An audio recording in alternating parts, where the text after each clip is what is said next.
Good morning students. हम लोगों का जो चैप्टर चल रहा था प्रिज्म, आज हम उसके लास्ट सेक्शन में बिल्कुल पहुंच रहे हैं। तो उसमें हमारा जो अगला टॉपिक आ रहा है वो था टॉपिक हमारा किसी प्रकाशिक माध्यम की वर्ण विक्षेपण क्षमता, है ना। तो इसमें सबसे पहले वर्ण विक्षेपण क्षमता के बारे में ये जान लीजिएगा कि ये कहा जाता है किसी प्रकाशिक माध्यम में जब कोई श्वेत प्रकाश किरण को अपने अवयवी रंगों में विभाजित कर पाने की जो क्षमता होती है उसे उसकी वर्ण विक्षेपण क्षमता कहते हैं। लेकिन अगर साइंटिफिक भाषा में अगर हम बात करें कि किस तरीके से जैसे कि हमारे पास जो हम लोगों ने वर्ण विक्षेपण को हमने प्रिज्म के द्वारा देखा था, बोला था कि अगर कोई प्रकाश किरण किसी प्रिज्म से होकर गुजरती है तो वह अपने अवयवी रंगों में विभक्त हो जाती है और ये अवयवी रंग 7 होते हैं। तो 7 रंगों में हमने इसमें आपको बताया था विबग्योर, है ना। तो इसका पहला कलर जिसकी तरंगदैर्घ्य सर्वाधिक थी वो रेड था और जिसकी तरंगदैर्घ्य सबसे कम थी वो था बैंगनी। तो इसकी बात अगर हम कर रहे हैं तो इन कलर्स के बीच की अगर बात हो रही थी तो उसके बाद अगर हम देखें तो हम कहना चाहते हैं कि वर्ण विक्षेपण क्षमता अगर निकालना चाह रहे हैं कि पावर निकालना चाह रहे हैं तो उसकी डेफिनीशन क्या कहती है कि किसी माध्यम की वर्ण विक्षेपण क्षमता उस माध्यम के बने पतले प्रिज्म द्वारा लाल तथा बैंगनी रंगों की प्रकाश किरणों के बीच उत्पन्न कोणीय वर्ण विक्षेपण थीटा बराबर del V minus del R तथा माध्य प्रकाश डेल वाई के लिए उत्पन्न विचलन के अनुपात के रूप में परिभाषित की जाती है और इसे ओमेगा से रिप्रेजेंट करते हैं।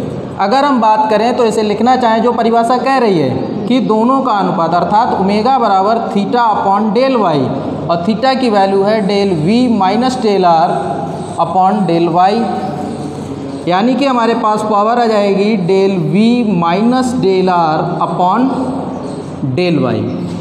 एक तो फॉर्मूला हमारे पास ये आ जाता है और अगर हम इसे अपवर्तनांकों के रूप में प्रेजेंट करना चाहें, अब अपवर्तनांकों के लिए अगर बात करते हैं तो जैसे लाल और बैंगनी रंगों की बात करें तो यहाँ पर अपवर्तनांक का यानी न्यूनतम विचलन का एक फार्मूला हम लोगों ने पढ़ रखा था, del V minus del R बराबर N V minus N R into A. हम लोगों ने इस फार्मूले को पढ़ रखा है जो कि हम लोगों ने कल सॉल्व किया था।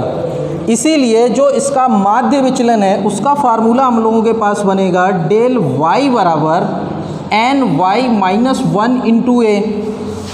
अब इन वैल्यू को उठाकर इसी सूत्र में रख देते हैं तो हम लोगों के पास बनेगा जाके फॉर्मूला ओमेगा बराबर del V minus del R, तो अपवर्तनांकों के रूप में चला जाएगा N V minus N R into A upon N Y minus 1। हम लोगों के पास एक फार्मूला ये अपवर्तनांकों के लिए निकल कर आ जाता है। इसके बाद हमारा जो नेक्स्ट टॉपिक आता है, ये टॉपिक यानी कि वर्ण विक्षेपण हमारा यहीं पर समाप्त होता है। इसके बाद हमारा नया टॉपिक है रेनबो अर्थात इंद्रधनुष। इसके बारे में अभी हम आपसे थोड़ी सी चर्चा कर रहे हैं। तो बेटा जो हमारा वर्ण विक्षेपण था वहाँ पे ख़त्म हुआ, लेकिन अब हमारा जो नेक्स्ट टॉपिक है इंद्रधनुष, जिसे इंग्लिश में रेनबो बोलते हैं। रेनबो बनने की एक कंडीशन होती है। कंडीशन क्या होती है कि उस कंडीशन को आप बड़ा आसानी से समझ सकते हैं। ये बोला जाता है कि यदि आकाश के किसी एक भाग में सूर्य चमक रहा हो, एक भाग में सूर्य चमक रहा हो और उसके विपरीत भाग में हल्की सी बरसात हो रही हो, हल्की सी बरसात हो रही हो, तो कोई प्रेक्षक सूर्य की तरफ पीठ करके अगर खड़ा हो जाता है तो उसको, है ना, इंद्रधनुष दिखाई पड़ता है। अर्थात कि जो वृत्ताकार चापें हैं, सकेंद्रीय वृत्ताकार चापें उसको दिखाई पड़ती हैं जो कि विबग्योर को रिप्रेजेंट करती हैं, यानी कि ऊपर हमारा रेड और लास्ट में बैंगनी। तो जो हमें ये चापें दिखाई पड़ती हैं इन्हीं को हम संयुक्त रूप से इंद्रधनुष बोल देते हैं। कंडीशन क्या है कि अगर सूर्य इस तरफ चमक रहा है तो बरसात इसके ठीक विपरीत दिशा में होनी चाहिए। जो प्रेक्षक खड़ा है उसकी जो पीठ है वो सूर्य की तरफ होनी चाहिए और उसको रेनबो आगे की ओर दिखाई पड़ेगा।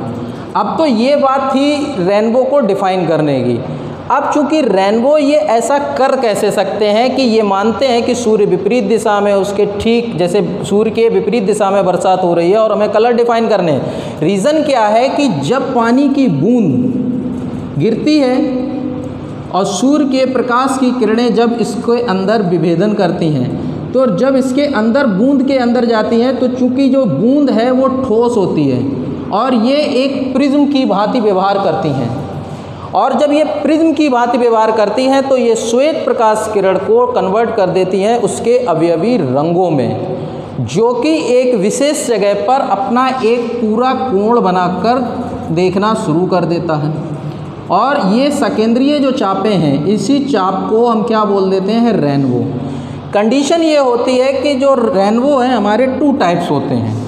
पहला टाइप होता है उसमें जो एंगल बनते हैं, 2 एंगल बनते हैं 40 डिग्री से 42 डिग्री तक, है ना, 40 डिग्री से 42 डिग्री के बीच में पहली कंडीशन में। तो हमें जो रेनबो दिखाई पड़ेगा तो हमारी आँख पर बनने वाला विजुअल एंगल 40 से 42 डिग्री के बीच में होगा। सेकेंडरी पोजीशन में दूसरे टाइप के रेनबो में ये कंडीशन हो जाती है 50 डिग्री से लेकर 53 डिग्री के बीच में। अब आप सोच रहे होंगे कि सर ने ये क्या बता दिया। अब हम इसको एक चित्र के माध्यम से बड़ा आसानी से समझ सकते हैं, जो कि हम अभी बना रहे हैं। तो बेटा ये जो चित्र बना हुआ है आपके सामने, हमने यहाँ पर एक साथ दिखाया कि ये कोई श्वेत प्रकाश किरण है।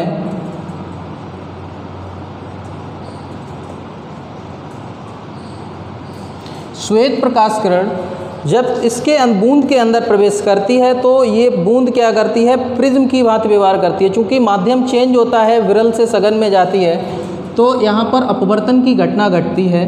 अपवर्तन की घटना घटने के बाद जब ये बूंद के अंदरूनी पृष्ठ से टकराती है तो इस प्रकाश किरण का हो जाता है यहाँ पर परावर्तन, और ये परावर्तित होकर फिर ये बूंद से बाहर निकलती है, और बाहर निकलने के बाद ये उसकी भिन्न दिशा में चली जाती है। ठीक जिस दिशा से आ रही होती है उसके विपरीत दिशा में जाती है। तो यहाँ पर 2 कलर का हमने दिखाया, जो कि 2 कलर हमने रेड और वायलेट लिया है, और जितने भी रंग आते हैं वो 7 रंग इन्हीं कलर्स के बीच में होते हैं। तो हमने इन्हीं 2 रंगों के बीच में आपको यहाँ पर दिखाया कि जो एंगल है जो बैगनी रंग के लिए बनता है श्वेत प्रकाश किरण के सापेक्ष, वो बनता है 40 डिग्री का, और लाल रंग का बनता है जाके 42 डिग्री का।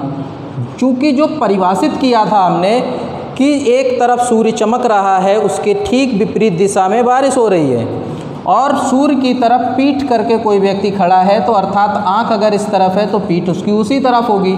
तो जब वो किसी प्रेक्षक को जब वो प्रेक्षक देखता है तो हमें अपनी आँख से एक लिमिटेड एरिया के नीचे का क्षेत्र नहीं दिखाई पड़ता, अर्थात वो क्षैतिज तल हमने यहाँ पर आपको ये डॉटेड बना के दिखाया है। तो इस क्षैतिज तल के साथ चूँकि लाल कलर की जो तरंग दैर्घ्य है वो सर्वाधिक होती है और उसका प्रकीर्णन कम होता है, और चूँकि उसकी तीव्रता अधिक होने की वजह से वो क्या करता है, डायरेक्ट डाइवर्ट हो जाता है और अपने साथ बहुत बड़ा एंगल बनाता है, जो कि 42 डिग्री का होता है। बचा हुआ है बैगनी कलर, चूँकि बैगनी कलर का प्रकीर्णन अधिक हो जाता है और उसकी तरंग दैर्घ्य कम होने की वजह से इसकी तीव्रता कम होती है और इसका एंगल बनता है जाके जो हमारी क्षैतिज दिशा है उसके साथ 40 डिग्री का। ये है हमारा प्राथमिक इंद्रधनुष। और द्वितीयक टाइप का यानी कि सेकेंडरी पोजीशन में जब बनता है उस रेनबो में केवल फ़र्क इतना है कि इसमें आंतरिक परावर्तन 1 बार होता है और उसमें आंतरिक परावर्तन 2 बार हो जाता है, और 2 बार हो जाने की वजह से हमारा जो यहाँ पर रेड कलर जो ऊपर की ओर दिखाई पड़ता है और बैगनी सबसे नीचे आ जाता है, यानी वायलेट नीचे आ जाता है और रेड ऊपर होता है। लेकिन आंतरिक परावर्तन दोबारा होने की वजह से ये राशि यहाँ पर चेंज हो जाती है और उसमें सेकेंडरी में वायलेट ऊपर चला जाता है और रेड नीचे आ जाता है। पहले की अपेक्षा सेकेंडरी वाले की जो तीव्रता होती है वो होती है बहुत कम, इसीलिए ये बहुत ही हल्का और मध्यम बनता है और ये स्पष्ट दिखाई भी नहीं पड़ता है। लेकिन जो हमारा फर्स्ट रेनबो है, जो हमने पहली कंडीशन अप्लाइड की है, जिसके बीच में एंगल जो हमने बताया 40 डिग्री से 42 डिग्री, ये स्पष्ट दिखाई पड़ता है और ज़्यादातर हमारे सामने यही होता है। लेकिन सेकेंडरी में ये कंडीशन 50 डिग्री से 53 डिग्री के बीच होती है ना। तो ये हल्का भी होता है। रीज़न क्या है हल्का होने का कि चूंकि एंगल बड़ा बन रहा है, इसके बीच में 3 डिग्री का एंगल जा रहा है और इस वाले के बीच में 2 डिग्री का एंगल, चूंकि ऊपर जगह कम होगी तो वो कलर फैलने की बजाय इकट्ठे होंगे और स्पष्ट दिखाई पड़ेंगे। और 3 डिग्री वाला जो एंगल होगा इसकी अपेक्षा इसके अंदर जगह ज़्यादा मिलेगी, और जगह जब ज़्यादा होगी तो क्या होगा, वो कलर फैल जाएंगे और स्पष्ट दिखाई नहीं पड़ते। ये था हमारा रेनबो। इसके बाद हमारा नेक्स्ट टॉपिक आ जाता है जो कि है रमन प्रभाव। रमन प्रभाव को हम अभी आपको बता रहे हैं। तो बेटा रमन प्रभाव को स्टार्ट करने से पहले लॉर्ड रेले ने एक बात कही थी। लॉर्ड रेले के अनुसार वो ये कहता था कि जब किसी पारदर्शी समांगी माध्यम जैसे कि हमारा ठोस है, द्रव है अथवा गैस में से होकर जब कोई प्रकाश गुजरता है तो प्रकाश माध्यम के कणों के द्वारा सभी दिशाओं में प्रकीर्णित होता है, और सभी दिशाओं में प्रकीर्णित होता है तो प्रकीर्णित फोटानों की जो तरंग दैर्घ्य और ऊर्जा होती है वो आपतित फोटान के समान होती है। तो इसे वो कला संबद्ध अथवा कोरिएंट प्रकीर्णन बोलता था या बोला गया उसे। लेकिन जब ये वैज्ञानिक हमारे थे, उनका नाम था सर चंद्रशेखर वेंकट रमन। चंद्रशेखर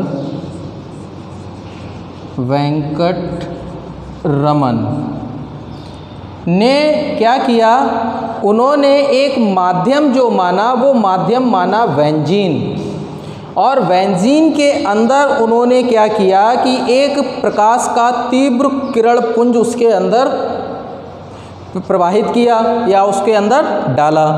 तो डालने के बाद जब उन्होंने उस प्रकाश का अध्ययन किया तो उन्होंने पाया कि इसमें एक न्यू आवृत्ति की एक रेखा प्राप्त होती है, जिसे उन्होंने जो न्यू आवृत्ति की एक रेखा प्राप्त होती है, जिस रेखा का नाम उन्होंने दिया रेले की रेखा।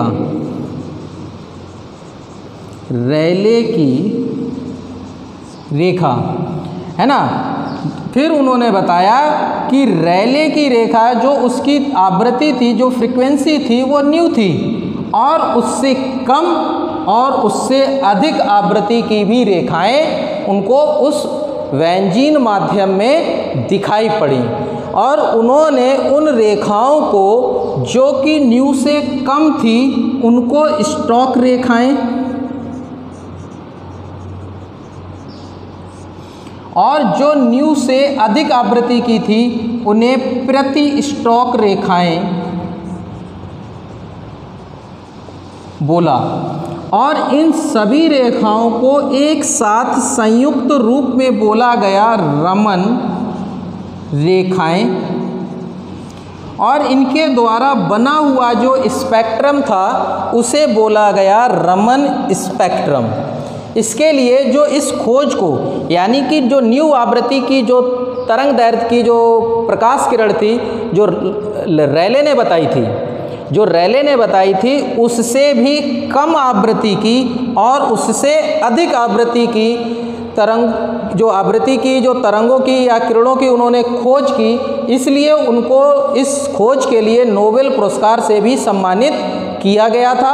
और जो कि उनका स्पेक्ट्रम है वो कुछ इस प्रकार से बेटा बनता है, वो मैं बना रहा हूँ कि जो रेले की रेखा थी वो उन्होंने मिड पॉइंट में मानी, मध्य में मानी, और जिसकी आवृत्ति न्यू थी। इसी को उन्होंने नाम दिया रेले की रेखा। और इससे कम आवृत्ति की जो रेखाएं उनको प्राप्त हुई तो इसको मान लेंगे न्यू न्यू माइनस 1 और इसको न्यू न्यू माइनस 2 और इसी तरीके से और बढ़ती चली जाएंगी। और इससे अधिक आवृत्ति, इससे अधिक आवृत्ति की हम और दो मानते हैं तो new plus new 1, new plus new 2 आवृत्ति की जो रेखाएं लगातार ये बढ़ती चली जा रही थी और ये स्पेक्ट्रम संयुक्त रूप से रमन स्पेक्ट्रम बोला गया। इधर की जो रेखाएं थी इनको स्टॉक रेखाएं और इनको प्रति स्टॉक रेखाएं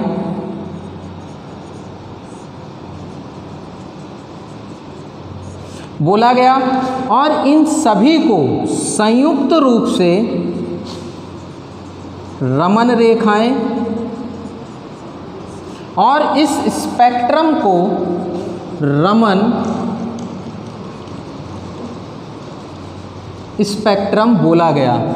ये था जो हमारा रमन प्रभाव है उसके बारे में, रमन प्रभाव के बारे में जो बताया गया था, elementary concept of Raman effect के बारे में जो बात की जाती थी, तो उनकी जो प्रारंभिक अवधारणा थी, जो उनका प्रारंभिक कॉन्सेप्ट था वो ये था।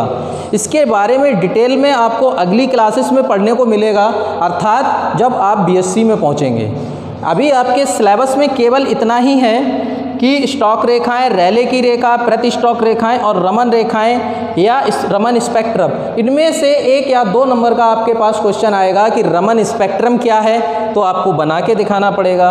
उसने पूछ दिया कि रमन स्पेक्ट्रम में रैले की रेखा कहाँ है, तो वो भी आपको वहाँ पर इंडिकेट करनी पड़ सकती है। और प्रति स्टॉक और स्टॉक रेखाएं क्या हैं या उनकी आवृत्तियाँ क्या रैले की आवृत्ति से कम होती है या अधिक होती है, वो भी आपको बताना पड़ सकता है। तो ये रमन स्पेक्ट्रम भी आपके लिए इम्पॉर्टेंट है और कई बार बोर्ड परीक्षा में ये पूछा गया है, तो इसको बहुत अच्छे से तैयार करिएगा।